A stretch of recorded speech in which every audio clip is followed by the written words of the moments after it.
Hello friends, my name is Neeraj Martolia. तो हमने अभी तक स्ट्रेस के बारे में पढ़ लिया, स्ट्रेन के बारे में पढ़ लिया और हमारे 3 लेक्चर पूरे हो चुके हैं सूम में। ठीक है, जो आज है जो चौथा लेक्चर है और इसमें हमको क्या पढ़ना है, इसमें हमको पढ़ना है stress strain diagram for mild steel.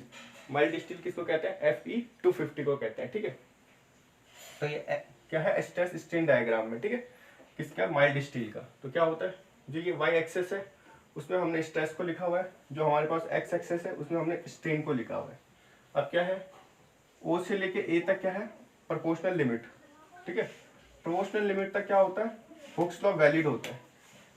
इसमें हुक्स लॉ ने क्या बोला था कि जो स्ट्रेस होता है वो डायरेक्टली प्रोपोर्शनल किसके होता है? स्ट्रेन के होता है। ठीक है, जितना स्ट्रेस बढ़ेगा उतना स्ट्रेन भी बढ़ेगा। कहाँ तक बढ़ेगा? लिमिट ऑफ प्रोपोर्शनलिटी तक, मतलब प्रोपोर्शनल लिमिट तक बढ़ेगा। ठीक है, प्रोपोर्शनल लिमिट तक हमारा हुक्स लॉ वैलिड रहता है। फिर उसके बाद जो सेकंड है बी पॉइंट, उसको क्या बोलते हैं? Elastic limit. उसको क्या बोलते हैं? इलास्टिक लिमिट बोलते हैं। ठीक है, तो जो ये वाला पॉइंट है इसको बोलते हैं अपर यील्ड पॉइंट। उसको क्या बोलते हैं? अपर यील्ड पॉइंट। ठीक है, फिर उसके बाद आता है हमारे पास जो डी पॉइंट, वो लोअर यील्ड पॉइंट हो गया।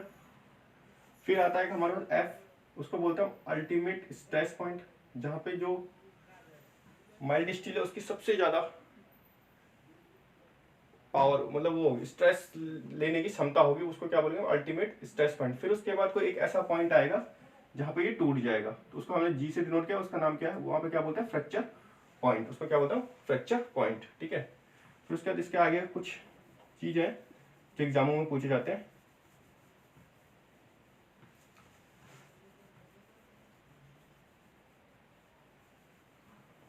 जो एग्जामों में पूछे जाते हैं, तो सबसे पहले पूछा जाएगा जो ये डी से लेके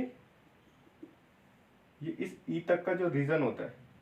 ठीक है, जो डी से लेके जो ई तक का जो ये रीजन होता है, इसको बोलते हैं, इसको क्या बोलते हैं हम लोग? इसको बोलते हैं हम प्लास्टिक रीजन। इसको क्या बोलते हैं? इसको क्या बोलते हैं? Plastic region. ठीक है, इसको क्या बोलेंगे हम? Plastic region. अब क्यों बोलेंगे कि अगर हमने यहाँ तक खींच दिया तो क्या होगा, उसके बाद जब हम इसको जो लोड है वो अनलोड करेंगे, जब हमने इसको मानो कि ई पॉइंट तक इसको खींच दिया। ठीक है, ई पॉइंट तक इस पर टेंसाइल फोर्स लगा दिया, ई पॉइंट तक इस पर टेंसाइल फोर्स लगा दिया। ठीक है, ई पॉइंट तक इस पर टेंसाइल फोर्स लगा दिया, तो क्या होगा? इस पर डिफॉर्मेशन होने लग जाएगा। ठीक है, डिफॉर्मेशन होगा तो ये बढ़ेगा, ये बढ़ेगा। फिर क्या होगा, हमने इतना क्या हो गया, इतना चेंज हो गया लेंथ में। ठीक है, इतना चेंज हो गया लेंथ में। अब क्या हो गया, हमने ये टी हटा दिया, तो क्या होगा, ये कुछ इतने शेप तक क्या दिखा देगा? परमानेंट डिफॉर्मेशन दिखा देगा। ठीक है, क्या दिखा देगा? परमानेंट डिफॉर्मेशन दिखा देगा। अगर हम इलास्टिक रीजन से छोड़ेंगे, इलास्टिक लिमिट से छोड़ेंगे किसी चीज को, तो वो क्या हो जाएगा? यहाँ पे क्या हो जाएगा? अपने ओरिजिनल शेप में आ जाएगा। ठीक है, ओरिजिनल शेप में आ जाएगा। बट जब हम प्लास्टिक स्टेटमेंट जाने के बाद उसको वो करेंगे तो वो फिर अपने शेप में नहीं आएगा, उसमें क्या हो जाएगा? परमानेंट डिफॉर्मेशन हो जाएगा। ठीक है, फिर एक और पॉइंट है, ये पेपर में आते हैं कि ये पूछ लेगा कि जो माइल्ड स्टील का जो स्ट्रेस स्टेट डायग्राम होता है उसके डी से लेके ई तक के कौन सा रीजन होता है। ठीक है, वो याद रखना, प्लास्टिक रीजन होता है। फिर जो ई से लेके एफ तक होता है, जो ई से लेके एफ तक होता है, ई से लेके जो एफ तक का रीजन होता है उसको क्या बोलते हैं? उसको बोलते हैं स्ट्रेन हार्डनिंग रीजन। उसको क्या बोलते हैं? Strain hardening reason. ई से लेके जो एफ तक का होता है उसको क्या बोलते हैं? Strain hardening region. ठीक है, फिर आता है हमारे पास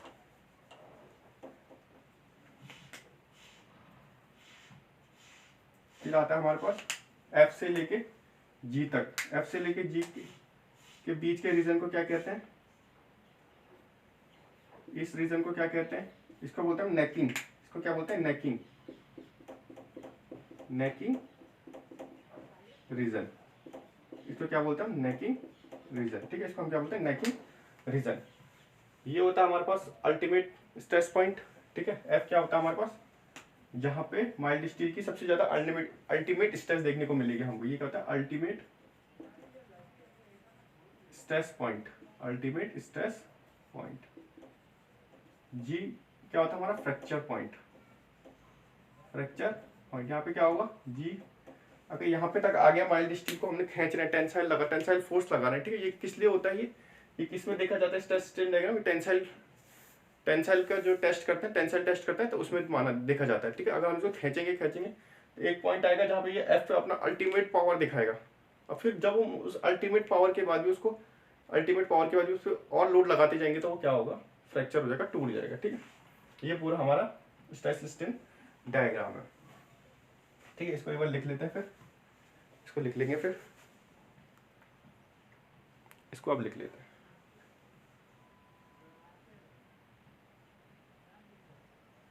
ठीक है, इसको अब लिख लेते हैं।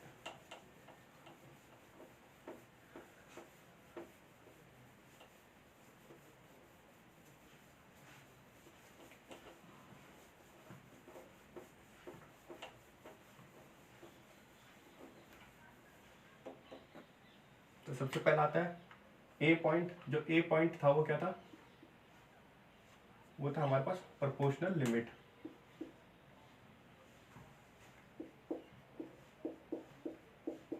प्रोपोर्शनल लिमिट, ठीक है। यहां तक क्या होता है, यहां तक क्या होता है, हुक्स लॉ वैलिड रहता है, ठीक है। हुक्स लॉ ने क्या बोला था कि मटेरियल कैसा होना चाहिए, मटेरियल, हुक्स लॉ ने क्या बोला था कि मटेरियल इलास्टिक होना चाहिए, होमोजीनियस होना चाहिए, आइसोट्रॉपिक होना चाहिए, और कहाँ तक वैलिड होना चाहिए, प्रोपोर्शनलिटी लिमिट तक वैलिड होना चाहिए, ठीक है। फिर जो बी पॉइंट था उसमें, जो बी पॉइंट था वो क्या था हमारे पास, वो था हमारे पास इलास्टिक लिमिट। इलास्टिक लिमिट में क्या होगा कि अगर जब हम क्या करेंगे, जैसे ये कोई मटेरियल है, इस पर हम टेंसाइल फोर्स लगा रहे हैं, ठीक है, टेंसाइल फोर्स लगा रहे हैं, और ये इलास्टिक लिमिट तक इसको हमने खींचा, ठीक है। कहाँ तक, इलास्टिक लिमिट तक। ये इलास्टिक लिमिट है, ये इलास्टिक लिमिट है, यहाँ तक हमने इसको टी किलो न्यूटन के फोर्स से खींचा, ठीक है, टेंसाइल फोर्स लगाया। तो जब हम ये टी किलो न्यूटन का फोर्स हटा देंगे, जब इस टी किलो न्यूटन के फोर्स को हटा देंगे तो ये क्या हो जाएगा, अपने ओरिजिनल शेप में दोबारा से आ जाएगा, ठीक है। इसको क्या कहते हैं, इलास्टिक कहते हैं, इलास्टिसिटी कहते हैं, और इलास्टिक लिमिट भी कहते हैं, ठीक है। सी क्या है हमारे पास, है अपर यील्ड पॉइंट। क्या है हमारे पास, अपर यील्ड पॉइंट, ठीक है, अपर यील्ड पॉइंट, अपर यील्ड पॉइंट। डी क्या है हमारे पास, जो डी है हमारे पास वो क्या है हमारे पास, वो है लोअर यील्ड पॉइंट, ठीक है। वो क्या है हमारे पास, लोअर यील्ड पॉइंट, वो क्या हमारे पास, लोअर यील्ड पॉइंट, ठीक है। फिर इसके बाद आता है एफ था हमारे पास, एफ क्या था हमारे पास, फ्रैक्चर पॉइंट, वो ultimate stress point, ultimate stress point, ठीक है, अल्टीमेट स्ट्रेस पॉइंट था। उसके बाद जो हमारे पास जी था, जो हमारे पास जी था वो क्या था, वो था हमारे पास फ्रैक्चर पॉइंट, वो क्या था हमारे पास, फ्रैक्चर पॉइंट, ठीक है। वो क्या था हमारे पास, फ्रैक्चर, वो हमारे पास था फ्रैक्चर पॉइंट जी। फिर उसके बाद जो डी से ई देखा था हमने, सबसे पहले डी से जो ई देखा था उसको क्या बोला था हमने, डी से ई को क्या बोलता हमने, प्लास्टिक रीजन, ठीक है। क्या बोला था हमने, प्लास्टिक रीजन। डी से ई को क्या बोला था हमने, प्लास्टिक रीजन, ठीक है। ये लिख दिया ऊपर वाला, डी से ई को हमने बोला था प्लास्टिक लिमिट। फिर हमने ई से एफ को क्या बोला था, हमने ई से एफ को बोला था स्ट्रेन हार्डनिंग रीजन, ठीक है, स्ट्रेन हार्डनिंग रीजन। फिर इसके बाद हमने एफ से जी को क्या बोला था, हमने एफ से जी को बोला था नेकिंग पॉइंट या नेकिंग रीजन लिखी, क्या लिखा था, न कि रीजन। ठीक है, ये हमारा स्ट्रेस स्ट्रेन डायग्राम के बारे में हो गया।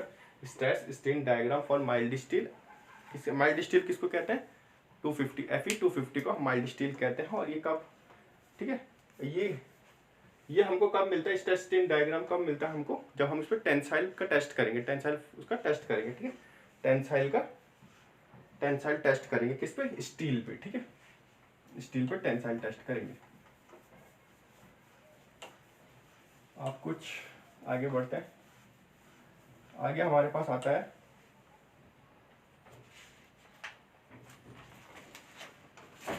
आगे कुछ नोट लिखना।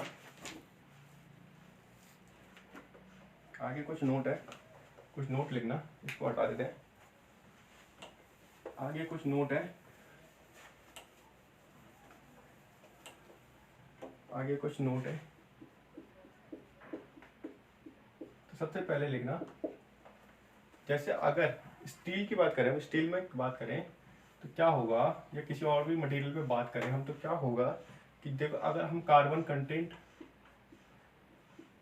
अगर हम उसमें कार्बन कंटेंट जो है, कार्बन कंटेंट, जो कार्बन का कंटेंट है वो ज़्यादा कर दें, ठीक है, अगर वो बढ़ा दें, ठीक है, हमने क्या करा, कार्बन का कंटेंट बढ़ा दिया। ठीक है, हमने कार्बन का कंटेंट बढ़ा दिया। अब क्या होगा, कार्बन का कंटेंट बढ़ेंगे तो क्या बढ़ेगा उसमें, जो उसकी ब्रिटलनेस होगी, जो उसकी ब्रिटलनेस होगी वो क्या होगी, अगर कार्बन का कंटेंट बढ़ेगा तो ब्रिटलनेस क्या होगी, ब्रिटलनेस भी बढ़ेगी। और ब्रिटलनेस बढ़ गई तो क्या होगा, डक्टिलिटी क्या हो जाएगी, डक्टिलिटी हमारी कम हो जाएगी। क्योंकि जो डक्टिलिटी होती है, वो क्या होती है, इनवर्सली प्रोपोर्शनल होती है ब्रिटलनेस के। या तो हम इसको रेसिप्रोकल भी कह सकते हैं। ठीक है, या तो ऐसे लिख लेंगे, डक्टिलिटी रेसिप्रोकल ऑफ ब्रिटलनेस। ठीक है, ब्रिटलनेस। ठीक है, क्या होगा अगर हमने कार्बन कंटेंट बढ़ा दिया स्टील में, तो क्या होगा, कार्बन कंटेंट बढ़ा दिया तो क्या हो जाएगा, ब्रिटलनेस बढ़ जाएगी उसकी, स्टील की ब्रिटलनेस बढ़ गई तो क्या होगा, डक्टिलिटी कम हो जाएगी। ठीक है, डक्टिलिटी कम हो जाएगी। अब दूसरा पॉइंट इसमें एक जो एग्जाम में पूछा जाता है, ये काफी बार पूछा गया, गॉज लेंथ के बारे में। ठीक है, गॉज लेंथ। ठीक है, अब दो केस के लिए देखेंगे हम। सबसे पहला केस देखेंगे, रेक्टेंगुलर एंड सर्कुलर, सबसे पहले हम रेक्टेंगुलर के लिए देखेंगे। तो रेक्टेंगुलर के लिए क्या होगा, जो रेक्टेंगुलर होगा उसके लिए क्या होगा, गॉज लेंथ क्या होगा हमारे पास, रेक्टेंगुलर के लिए गॉज लेंथ क्या होगा, L equals to 5.65 under root of LO। ठीक है, अंडर रूट ऑफ LO कह रहा हूँ, AO, under root of AO। AO क्या है, क्रॉस सेक्शनल एरिया। ठीक है, AO क्या है, क्रॉस सेक्शनल एरिया। ये क्या होगा हमारा, ये रेक्टेंगुलर के लिए है हमारा गॉज लेंथ, ये याद रखना। ठीक है, गॉज लेंथ के बारे में याद रखो, एग्जाम में पूछा जाता है। एग्जाम में पूछ ले कि गॉज लेंथ ऑफ रेक्टेंगुलर क्या होगा, तो इसमें ये लिख देना L equals to 5.65 under root of AO। ठीक है, सेकंड पूछा जाता है हमारे को सर्कुलर के लिए। सेकंड किसके लिए पूछा जाता है हमको, सर्कुलर के लिए। तो सर्कुलर के लिए क्या होता है, सर्कुलर के लिए होता है L इक्वल्स टू 5D। ठीक है, सर्कुलर के लिए क्या होता है, L equals to 5D। 5D क्या होता है, डायमीटर। D क्या हो गया, डायमीटर ऑफ बार। ठीक है, डायमीटर ऑफ बार हो गया। रेक्टेंगुलर के लिए क्या होगा, L equals to 5.65 under root of A0। और L की सर्कुलर के लिए क्या होगा, L इक्वल्स टू 5D। ठीक है, याद रखना 5D। अब एक और चीज आता है, इसमें तीसरा पॉइंट लिखेंगे। इसमें जो तीसरा पॉइंट है, जो थर्ड पॉइंट है, वो आता है हमारे पास मॉडुलस ऑफ इलास्टिसिटी। ठीक है, ये बहुत इंपॉर्टेंट है, या इसको हम यंग मॉडुलस भी कहते हैं, या इसको हम क्या बोलते हैं, यंग्स मॉडुलस, यंग्स मॉडुलस, ठीक है। मॉडुलस ऑफ इलास्टिसिटी बोल लो या यंग मॉडुलस बोल लो, बात एक ही है, ठीक है। उसमें क्या होता है, सबसे पहले क्या बात, कई बार रेंज पूछ लेता है, रेंज पूछ लेता है, ठीक है। रेंज क्या होता है, रेंज होती है इसकी 2.01 इंटू 10 टू की पावर 5, 2.01 इंटू 10 टू की पावर 5, ठीक है, यहाँ से लेके 2.08 इंटू 10 टू की पावर 5 न्यूटन पर mm स्क्वायर, ये भी न्यूटन पर mm स्क्वायर, ठीक है। ये पूछ लेता है, रेंज पूछ लेता है कई बार, क्योंकि हमको जनरल फॉर्म में हमने तो याद किया रहता है 2 इंटू 10 की पावर 5, बट कभी रेंज भी पूछ लेगा, ठीक है। रेंज कितनी होती है 2.01 इंटू 10 टू की पावर 5 न्यूटन पर mm से लेके 2.08 इंटू 10 टू की पावर 5 न्यूटन पर mm स्क्वायर, ठीक है। ये 5 है, ठीक। अगर जनरली देखें, जो जनरली लेते हैं हम, ठीक है, जनरली जो लेते हैं हम, जनरली क्या टेकन करते हैं हम, क्या लेते हैं हम, वो लेते हैं हम, वो क्या लेते हैं हम 2 इंटू 10 टू की पावर 5 न्यूटन पर mm स्क्वायर, यही लेते हैं ना, 2 इंटू 10 टू की पावर 5 न्यूटन पर mm स्क्वायर, ठीक है। जनरली हम ये लेते हैं, ठीक है। इतना हो गया। उसके बाद क्या है, कई बार कुछ चीज़ें पूछ लेता है, अगर देखता हूँ मैंने लिखा होगा कहीं पे,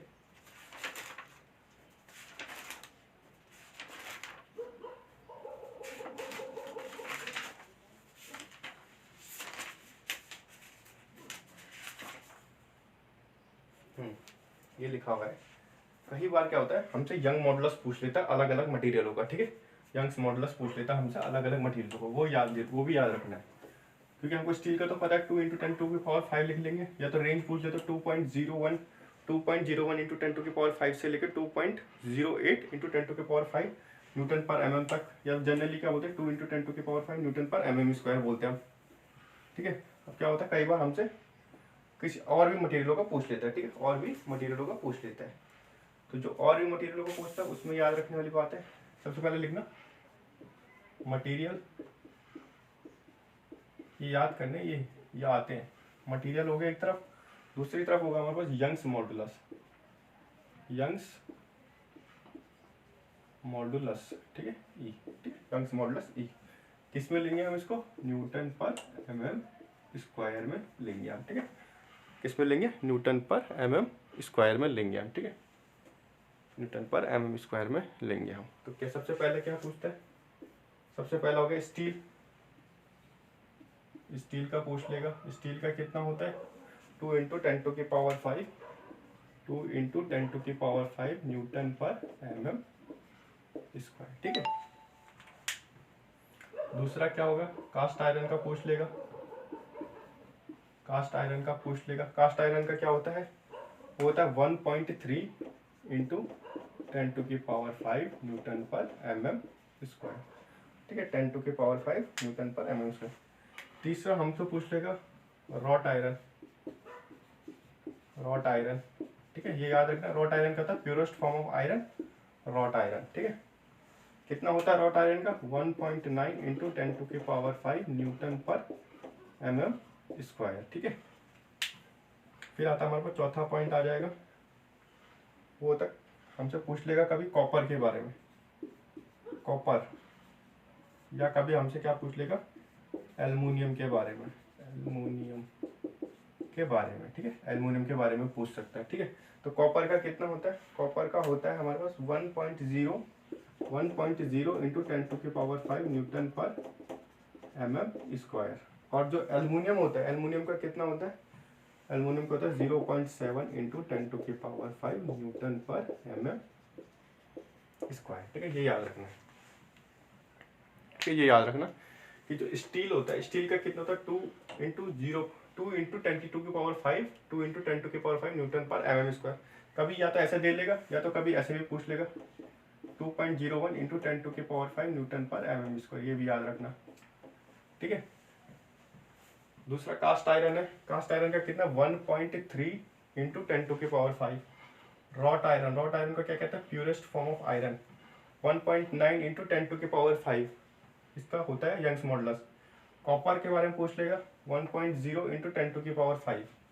एल्युमिनियम का पूछ लेगा, इसका यंग मॉडुलस कितना, 0.7 इंटू 10⁵। एल्युमिनियम पढ़ लेना, कॉपर पढ़ लेना, स्टील पढ़ लेना और कास्ट आयरन पढ़ लेना, ये सारे आ सकते हैं। ठीक है, ये आ जाएंगे। उसके बाद आता है हमारे पास, आगे हमारे पास आता है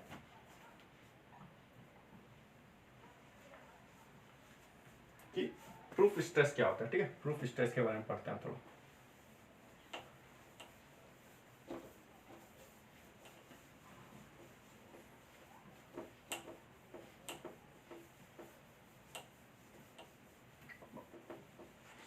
क्या होता है, उससे पहले लिखें प्रूफ स्ट्रेस। प्रूफ स्ट्रेस के बारे में पढ़ाता हूँ। ठीक है, प्रूफ स्ट्रेस क्या होता है, प्रूफ स्ट्रेस। ठीक है, कई बार क्या होता है, अगर हमने एक कर्व बनाया, ठीक, ये कर्व बनाया, ठीक, कई स्टील ऐसे होते हैं, जैसे स्ट्रक्चरल स्टील की बात कर लेंगे हम। ठीक है, हाई ग्रेड स्टील की बात करेंगे, उसमें क्या होता है, यील्ड पॉइंट नहीं मिलता, उसमें हमको क्या नहीं मिलता, यील्ड पॉइंट नहीं मिलता। तो उस यील्ड पॉइंट नहीं मिलेगा तो हमको फिर प्रॉब्लम हो जाएगी। फिर क्या करेंगे हम 0.2% मान के उसको सॉल्व करते हैं आगे। ठीक है, 0.2% मान के हम वो करते हैं आगे। तो क्या होगा कि मानो कि ये हमारा एक कोई कर्व है। ठीक है, ये हमारा कोई कर्व है, कुछ इस प्रकार से जा रहा है। ठीक है, ये कोई हमारा स्टील का कोई कर्व है। ठीक है, अब क्या हुआ, हमको यहाँ पे यील्ड पॉइंट नहीं मिला। अब हम क्या करेंगे कि यहाँ से 0.2% मान के ऐसा कुछ ड्रॉ कर लेंगे। ठीक है, ऐसा कुछ ड्रॉ कर लेंगे और इसी को हम क्या मान के चलेंगे, हाई ग्रेड स्टील में क्या मान के चलेंगे, इसको हम यील्ड पॉइंट मान के चलेंगे। ठीक है, इसको क्या मान के चलेंगे, हम यील्ड पॉइंट मान के चलेंगे। ठीक है, अब क्या होगा, अब मैं थोड़ा लिखा देता हूँ यील्ड पॉइंट। तो प्रूफ स्ट्रेस कितना होता है हमारे पास, 0.2%, ये याद रखना। ठीक है, 0.2%। ठीक है, यही है यील्ड स्ट्रेस। इसे बोला गया, अगर किताब से लिखे हम, इसे बोला गया the stress strain curve for the stress strain curve, the stress strain curve for most of the non-ferrous material,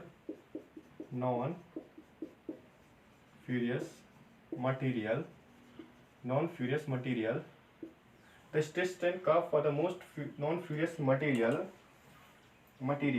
do not have definite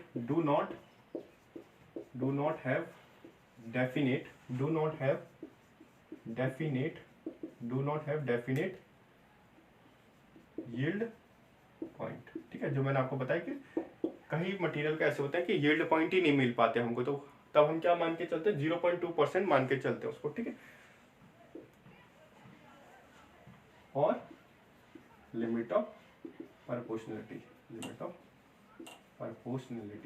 ठीक है, इसमें क्या बोला है कि कई ऐसे मटेरियल होते हैं जिसमें हमको यील्ड पॉइंट नहीं मिल पाता या तो लिमिट ऑफ प्रोपोर्शनलिटी नहीं मिल पाता। तो इन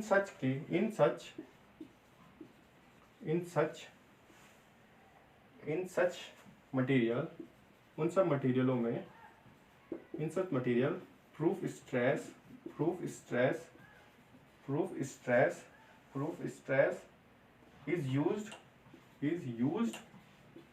is used instead of yield point। ठीक है, जो मैंने आपको समझाया था, क्या बोला था कि कई बार क्या होता है, स्ट्रेस स्ट्रेन जो कर्व होता है उसमें क्या होता है कि हमको यील्ड पॉइंट नहीं मिल पाता या प्रोपोर्शनलिटी लिमिट नहीं मिल पाती। तो हम उन मटेरियलों के लिए क्या करते हैं, हम प्रूफ स्ट्रेस को क्या मान के चलते हैं, हम यील्ड पॉइंट मान के चलते हैं। ठीक है, क्या मान के चलते हैं, प्रूफ स्ट्रेस को हम यील्ड पॉइंट मान के चलते हैं। और प्रूफ स्ट्रेस कितना होता है हमारे पास, प्रूफ स्ट्रेस होता है हमारे पास 0.2%। ठीक है, क्या होता है, 0.2% होता है हमारे पास। अब आगे चलते हैं, आगे चलते हैं।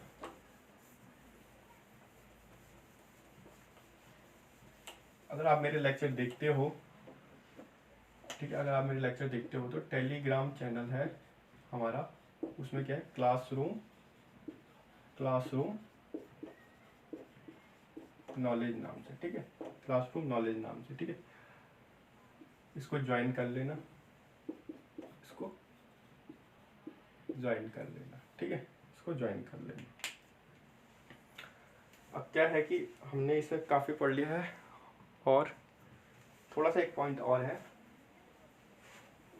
जो लिखना है हमें, इसको ज्वाइन कर लेना टेलीग्राम चैनल को।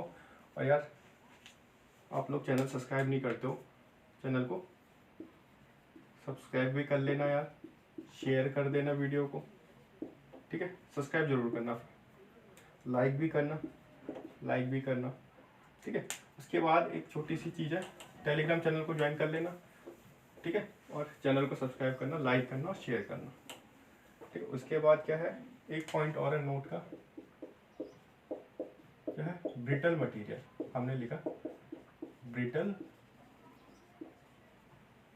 मटेरियल के बारे में, ठीक है, ब्रिटल मटेरियल के बारे में पढ़ना। क्या ब्रिटल मटेरियल है कोई, ठीक है। ब्रिटल मटेरियल में क्या होता है भाई, सबसे पहले याद रखना कि इसमें जो कॉम्प्रेसिव स्ट्रेंथ होती है, कॉम्प्रेसिव स्ट्रेंथ जो होती है वो क्या होती है, वो ज़्यादा होती है, और जो टेंसाइल स्ट्रेंथ होती है, वो क्या होती है, कम होती है, ठीक है ना। कंक्रीट में क्या देखा आपने, कंक्रीट में क्या होती है, कंप्रेसिव स्ट्रेंथ ज़्यादा होती है, टेंसाइल स्ट्रेंथ क्या होती है, हमारी कम होती है। तो टेंसाइल स्ट्रेंथ कम होती है, इसीलिए हम किसको यूज़ करते हैं, स्टील को लगाते हैं हम, ठीक है, स्टील को लगाते हैं हम। स्टील को क्यों लगाते हैं, हम एल्युमिनियम को भी लगा सकते हैं या कॉपर को भी लगा सकते, कुछ भी लगा सकते हैं। हम स्टील को इसलिए लगाते हैं कि जो इसका थर्मल कॉफिशिएंट होता है स्टील का, और जो थर्मल कॉफिशिएंट होता है कंक्रीट का, वो क्या होता है, बराबर होता है, इक्वल में होता है, ठीक है, इक्वली होता है, मतलब थोड़ा बहुत ऊपर नीचे होता है, इक्वली होता है। एल्युमिनियम का थर्मल कॉफिशिएंट ज़्यादा होता है, कॉपर का भी ज़्यादा ही होता है। तो क्या होगा, अगर सर्दी गर्मी पड़ेगी या कुछ भी होगा, अगर कॉन्ट्रैक्शन या एक्सपेंशन होगा, तो क्या होगा, हमारा एक्सपेंशन हो रहा है किसका, कंक्रीट का मतलब हीट पड़े, बहुत ज़्यादा गर्मी हो रही है तो एक्सपेंशन होने लग जाएगा, ठीक है, एक्सपेंशन होने लग जाएगा। तो क्या होगा, अगर एल्युमिनियम होगा तो वो क्या करेगा, कंक्रीट की जो स्ट्रक्चर है उसको फाड़ के बाहर आ जाएगा, ठीक है, कंक्रीट के स्ट्रक्चर को फाड़ के बाहर आ जाएगा। तो इसी वजह से हम क्या करते हैं, इसी वजह से हम क्या करते हैं, स्टील का यूज़ करते हैं। हम क्या करते हैं, स्टील का यूज़ करते हैं। अगर हम मानो ये स्ट्रक्चर है, स्टील का यूज़ करा, अगर इसमें एक्सपेंशन भी हो गया तो ये बराबरी एक्सपेंशन होगा, और कॉन्ट्रैक्शन होगा तो बराबरी कॉन्ट्रैक्शन भी होगा इसमें, ठीक है। इसीलिए हम क्या करते हैं, स्टील का यूज़ करते हैं। तो हमें बता रहा था आपको कि ब्रिटल मटेरियल में क्या होता है, कंप्रेसिव स्ट्रेंथ ज़्यादा होती है और टेंसाइल स्ट्रेंथ कम होती है। इसीलिए हम कंक्रीट में क्या करते हैं, टेंसाइल स्ट्रेंथ कम होती है, इसीलिए हम उसको क्या करते हैं, स्टील का यूज़ करते हैं हम, ठीक है, स्टील का यूज़ करते हैं। अब जो मेन पॉइंट है जो पेपर में आता है, ब्रिटल मटेरियल में फेलियर कैसा होता है, ब्रिटल मटेरियल में फेलियर कैसा टाइप का होता है, ब्रिटल मटेरियल में फेलियर किस टाइप का होता है, 90 डिग्री का। किसका फेलियर होता है, 90 डिग्री का फेलियर होता है, ठीक है, फेलियर एट 90 डिग्री, ठीक है। ब्रिटल मटेरियल में फेलियर कैसा होता है, 90 डिग्री का, ठीक है। ये तो पहला हो गया। सेकंड हो गया हमारे पास डक्टाइल मटेरियल,